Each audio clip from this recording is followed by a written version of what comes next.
নমস্কাৰ শ্ৰোতাবৃন্দ, self realisation YouTube চেনেললৈ আপোনালোক সকলোকে স্বাগতম জনাইছোঁ।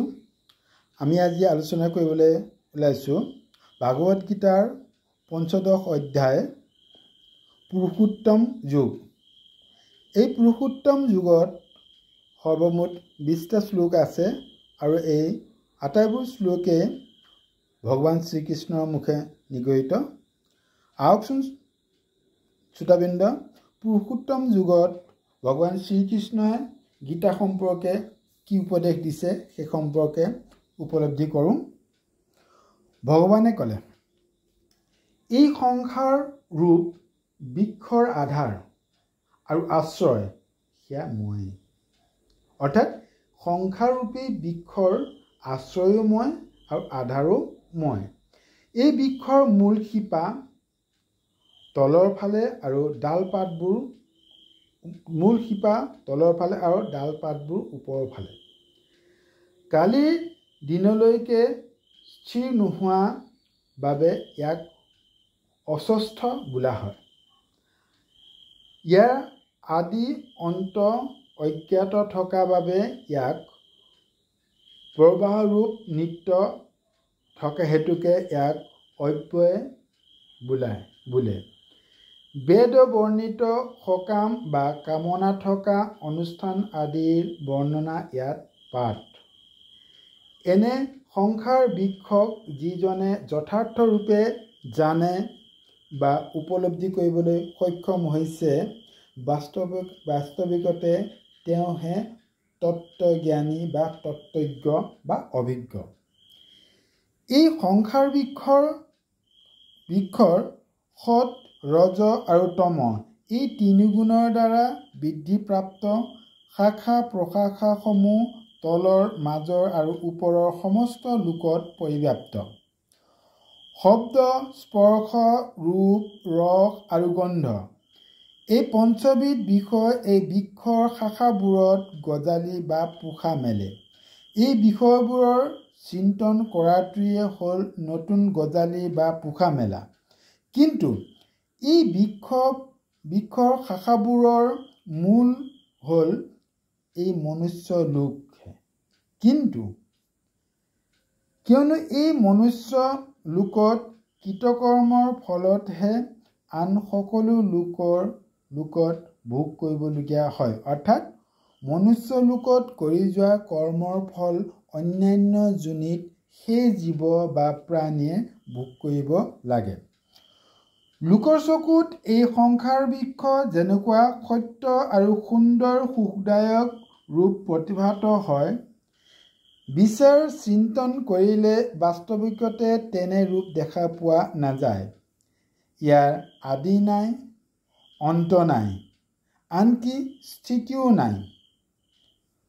তদাত্মা অৰ্থাৎ ঘনিষ্ঠ ঐক্য সম্বন্ধ, মমতা আৰু কামনাৰূপী শাখাসমূহত থকা দৃঢ় মূলযুক্ত সংসাৰ বৃক্ষত অসংগতা অৰ্থাৎ সংগ বা সম্পৰ্ক নৰখা ৰূপী হস্তেৰে ছিন্ন কৰি সেই পৰম পদ পৰমাত্মাৰ সন্ধান কৰিব লাগে, যাক প্ৰাপ্ত কৰাৰ পিছত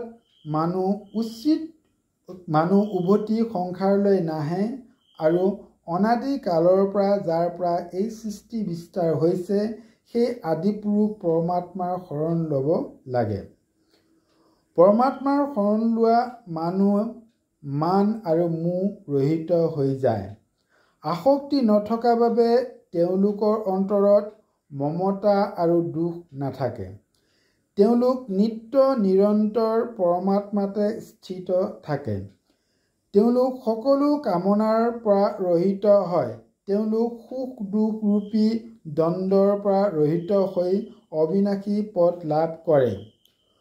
সূৰ্য, চন্দ্ৰ আৰু অগ্নিয়ে যাক প্ৰকাশিত কৰিব নোৱাৰে অৰ্থাৎ পোহৰাব নোৱাৰে আৰু যলৈ গৈ পোৱাৰ পিছত মানুহে পুনৰ সংসাৰলৈ উভতি আহিবলগীয়া নহয়, সেই অবিনাশী পদহে মোৰ পৰম ধাম। এই শৰীৰত জীৱ হৈ থকা এই আত্মা বা জীৱাত্মা চিৰন্তৰ মোৰহে অংগ। সেইকাৰণে মোক প্ৰাপ্তিৰ পিছত ই আকৌ উভতি সংসাৰলৈ নাহে। কিন্তু ই ভুল কৰি প্ৰকৃতিৰ কাৰ্যসমূহ ইন্দ্ৰিয় আৰু মনক নিজ বুলিহে ভাবি লয়।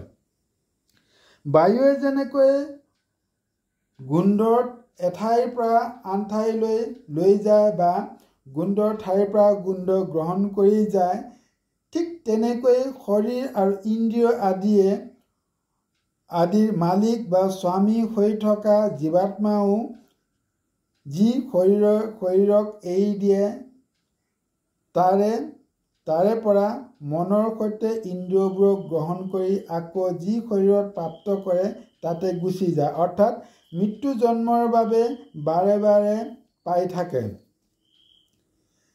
তাত যি মনৰ আশ্ৰয় লৈ অৰ্থাৎ শ্ৰুত বা শ্ৰৱণেন্দ্ৰিয়, তত্ত্ব চকু, ৰসনা বা জিভা, নাসিকা বা নাক, এই পঞ্চ ইন্দ্ৰিয়ৰ দ্বাৰা শব্দ, স্পৰ্শ, ৰূপ, ৰস আৰু গোন্ধ এই পঞ্চ বিষয় ৰাগ পূৰ্বক অৰ্থাৎ আসক্তিৰে সেৱন কৰে। এনে ৰাগপূৰ্বক বিষয় ভোগ বা সেৱন কৰা মূঢ় লোকে এই কথা নাজানে যে এই গুণবোৰেৰে মুক্ত হৈ বা এই দুখবোৰেৰে মুক্ত হৈ জন্ম মৃত্যুৰ আৱৰ্তনাত বা আৱৰ্তত থকা আৰু ভোগ বুজি থকা স্বত্বেও এই জীৱাত্মা স্বৰূপতে নিৰ্লিপ্তহে হৈ থাকে। যিসকলে নিজৰ অন্তঃকৰণক শুদ্ধ কৰি লৈছে অৰ্থাৎ নিত্যৰ প্ৰাপ্তিত গুৰুত্ব দিছে, তেনে যত্নশীল যোগীসকলে নিজৰ মাজত স্থিত তত্ত্বক জানিব পাৰে, অৰ্থাৎ তেওঁলোকৰ জ্ঞানত্ৰয় মুকলি হয় বা জ্ঞান নেত্ৰ মুকলি হয়। কিন্তু নিজৰ অন্তঃকৰণ শুদ্ধ নকৰা অবিবেকীসকলে চেষ্টা কৰিও এই তত্ত্বক জানিব নোৱাৰে, অৰ্থাৎ সিহঁতৰ জ্ঞান নেত্ৰ মুকলি নহয়। আৰু সেই জ্ঞান নেত্ৰ বা শুদ্ধ তত্ত্ব আন কোনো নহয় অৰ্জুন, সেয়া মইহে। সূৰ্যৰ ভিতৰত অহা যি তেজ বা দীপ্তিয়ে সমস্ত বিশ্বক প্ৰকাশিত কৰে, যি তেজদীপ্ত চন্দ্ৰত থাকে নাইবা অগ্নিত যি তেজদীপ্তি থাকে, তুমি জানি লোৱা যে সি মোৰেই তেজদীপ্তি। ইয়াৰ তাৎপৰ্য এই যে সূৰ্য, চন্দ্ৰ আৰু অগ্নিত অৰ্থাৎ সূৰ্য, চন্দ্ৰ আৰু অগ্নিত তেজদীপ্ত ৰূপে স্থিত হৈ মই গোটেই সংসাৰখনকে প্ৰকাশিত কৰোঁ বা পোহৰাই তোলোঁ।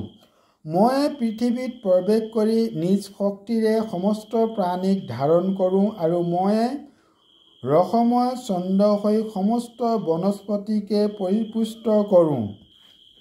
প্ৰাণীৰ শৰীৰত থকা ময়ে প্ৰাণ অপান বায়ুৰে যুক্ত বৈশ্বায়ন অৰ্থাৎ জঠৰাগ্নি হৈ প্ৰাণী সকলৰ দ্বাৰা খোৱা চাৰি প্ৰকাৰে অৰ্থাৎ চৰ্বা চোবাই খোৱা, সূৰ্য চুহি খোৱা, লেহ্য চাটি খোৱা আৰু পি খোৱা অম্ল হজম কৰোঁ। মই সকলোৰে হৃদয়ত থাকোঁ। স্মৃতি, জ্ঞান, অপোহন অৰ্থাৎ সংশয় আদি দোষৰ নাশকৰ্তা বা নাশ মোৰ দ্বাৰাই হয়। সমস্ত বেদৰ দ্বাৰা জানিবলগীয়া বা জ্ঞাতব্য একমাত্ৰ ময়ে। বেদৰ তত্ত্ব নিৰ্ণায়ক আৰু বেদৰ জ্ঞাতাও ময়ে। এই মনুষ্য লোকৰ ক্ষৰ অৰ্থাৎ বিনাশী আৰু অক্ষৰ অবিনাশী এই দুবিধ পুৰুষ আছে।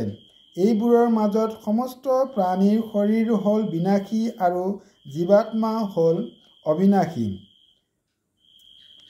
ক্ষৰ আৰু অক্ষৰৰ উপৰিও অইন উত্তম পুৰুষ আছে, যাক সংসাৰত পৰমাত্মা বোলা হয়। তেওঁৱে ত্ৰৈলোক্যৰ ভৰণ পোষণ কৰা অবিনাশী ঈশ্বৰ।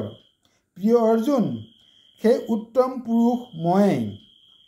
মই ক্ষৰতকৈও ঊৰ্ধ্বত আৰু অক্ষৰতকৈও উত্তম। সেইকাৰণে বিশ্বত আৰু বেদত মই পুৰুষোত্তম নামেৰে প্ৰসিদ্ধ। ভৰতবংশী অৰ্জুন, মোৰ ৰহিত যি ভক্তই এইদৰে মোক পুৰুষোত্তম বুলি জানি মানি লয় বা জানে তেওঁ সৰ্বজ্ঞ হৈ উঠে, অৰ্থাৎ তাৰ বাবে আৰু একো পাবলগীয়া বাকী নাথাকে। যেতিয়া সি সকলো প্ৰকাৰ কেৱল মোৰে ভজনাক ভজন কৰে, অৰ্থাৎ মোৰ সৈতে লাগি থাকে। প্ৰিয় অৰ্জুন, মই তোমাক যি কথা ক'লোঁ সি হ'ল অতি গোপনীয়। ইয়াক জানিলে মোৰ ভক্ত জ্ঞাত জ্ঞাতব্য, কৃত আৰু কৃত্য, প্ৰাপ্ত আৰু প্ৰাপ্তব্য হৈ যায়। প্ৰিয় দৰ্শক, এইখিনি আছিলে ভাগৱত গীতাৰ ৫৫ অধ্যায় অৰ্থাৎ পুৰুষোত্তম যুগৰ মূল সাৰাংশখিনি। আশা কৰোঁ এই সাৰাংশখিনিৰ পৰা আপোনালোক কিঞ্চিত মান হ'লেও উপকৃত হ'ব। যদি আপোনালোক উপকৃত হয় তেন্তে মোৰ কষ্ট সাৰ্থক হ'ব বুলি মই অনুভৱ কৰিব পাৰিম। সকলোকে পুনৰ এবাৰ ধন্যবাদ আৰু কৃতজ্ঞতা জ্ঞাপন কৰিছোঁ।